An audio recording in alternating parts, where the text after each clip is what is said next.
परिवार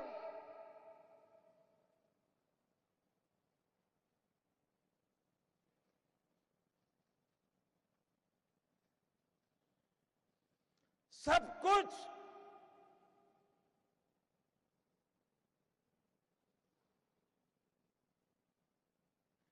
देश के लिए छोड़ा है।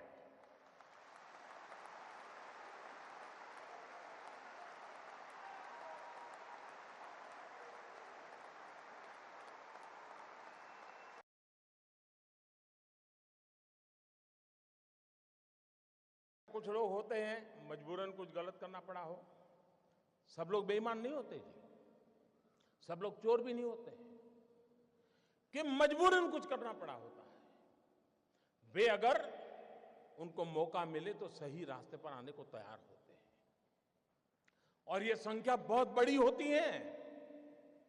हमने लोगों के सामने स्कीम रखी कि अगर आपके पास ऐसे बेईमानी के पैसे पड़े हैं, गलत पैसे पड़े हैं, तो आप इस कानून के तहत जमा करा दीजिए, इतना दंड भर दीजिए। उसमें भी मैंने कोई माफी नहीं दी। लेकिन व्यापारी लोग चीजों को समझने में बड़े होशियार होते हैं। उनको समझ में आ गया कि ये मोदी है, कुछ गड़बड़ करेगा। आपको जान करके खुशी होगी, आजादी के 70 साल में ऐसी योजनाएं कई बार आई। पहली बार 67,000 करोड़ रुपीज लोगों ने आकर के दंड समेत जमा कर दिए साहब। 2 साल में टोटल सर्वे के द्वारा, रेड के द्वारा, डिक्लेरेशन के द्वारा 1.25 लाख करोड़ रुपया जो कहीं हिसाब में नहीं था, वो सरकारी खजाने में जमा हुआ है भाइयों। हमें मालूम था मुझे क्या करना है। हमने जनधन अकाउंट खोले। जब मैं ये स्कीम लेके आया था तो मेरी कैसे मजाक हुई थी, पार्लियामेंट में भाषण कैसे हुई थी, आपको याद होगा। मुझे पता नहीं क्या कहा जाता था। उनको लग रहा था कि मोदी के बाल नोच लेंगे तो मोदी डर जाएगा। अरे मोदी को जिंदा जला दोगे तो भी मोदी डरता नहीं।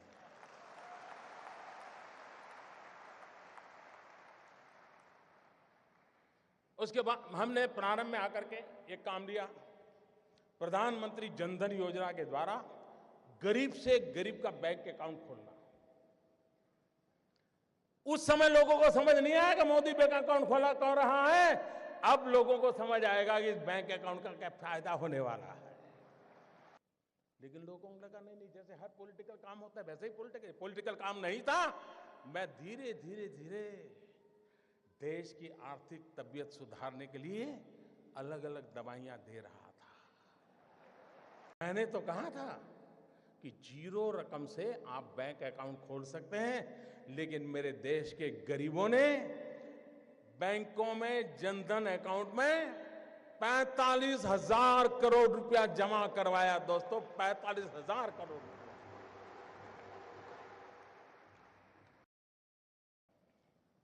हमने एक बहुत बड़ा सीक्रेट ऑपरेशन किया। मनोहर जी वाला तो मैं नहीं कर सकता हूं।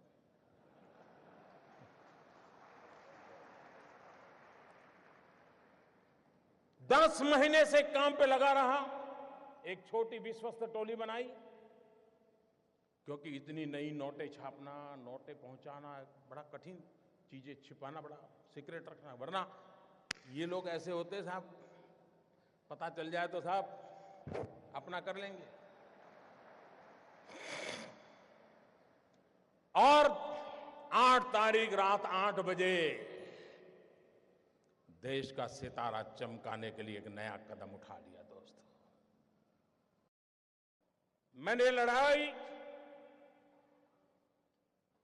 ईमानदार लोगों के भरोसे शुरू की है और ईमानदार लोगों की ताकत पर मुझे पूरा विश्वास है, पूरा यकीन है, पूरा भरोसा है। और आप कल्पना नहीं कर सकते कैसे कैसे लोगों का डूब रहा है। मां गंगा को भी आश्चर्य हो रहा है। कल जो चवन्नी नहीं डालते थे, आज वो नोटे बहाने आ रहे हैं। वो गरीब विधवा मां मोदी को आशीर्वाद देती है कि बेटा,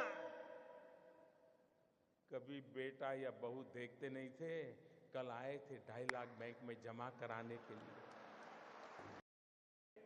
और आपने देखा कैसे कैसे लोग 2G स्कैम, कोयला स्कैम, अरबों खरबों, मालूम है ना साहब, मालूम है ना।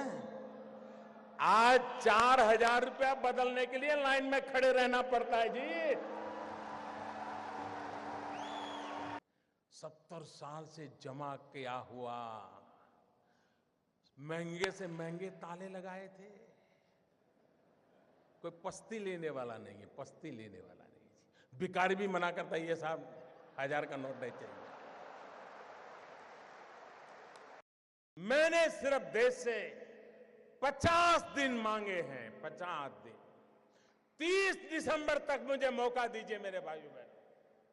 अगर 30 दिसंबर के बाद कोई मेरी कमी रह जाए, कोई मेरी गलती निकल जाए, कोई मेरा गलत इरादा निकल जाए, आप जिस चौराहे में मुझे खड़ा करेंगे, मैं खड़ा होकर के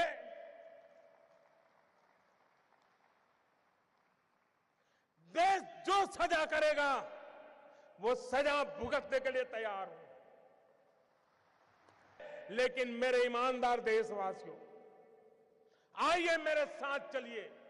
सिर्फ 50 दिन, 30 दिसंबर के बाद मैं आपने जैसा हिंदुस्तान चाहा है वो देने का वादा करता हूं मेरे दोस्त। एक बात और कहता हूं, कुछ लोग अगर ये मानते हो कि आगे देखा जाएगा, तो कम से कम वो मुझे पहचान ले।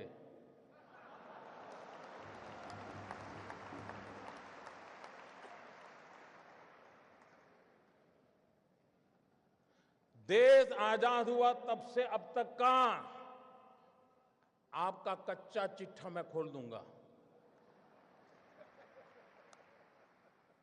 जिनके पास ये बेईमानी का है वो मान के चले कागज का टुकड़ा है, वो ज्यादा कोशिश ना करें, ज्यादा कोशिश ना करें। वरना सरकारी, मैं इसके लिए अगर 1 लाख नए लड़कों को नौकरी देनी पड़ेगी तो दूंगा, और कोई इसी काम में लगाऊंगा। अब लोग मुझे समझ गए हैं।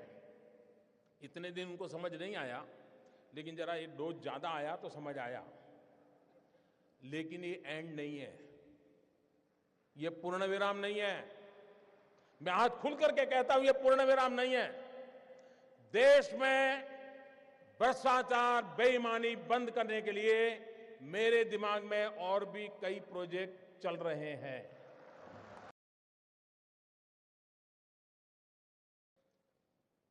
50 दिन के बाद हम सफाई में सफल हो गए, और एक बार सफाई हो जाती है ना, तो छोटा मोटा मच्छर भी नहीं आता है मेरे प्यारे भाई, है ना।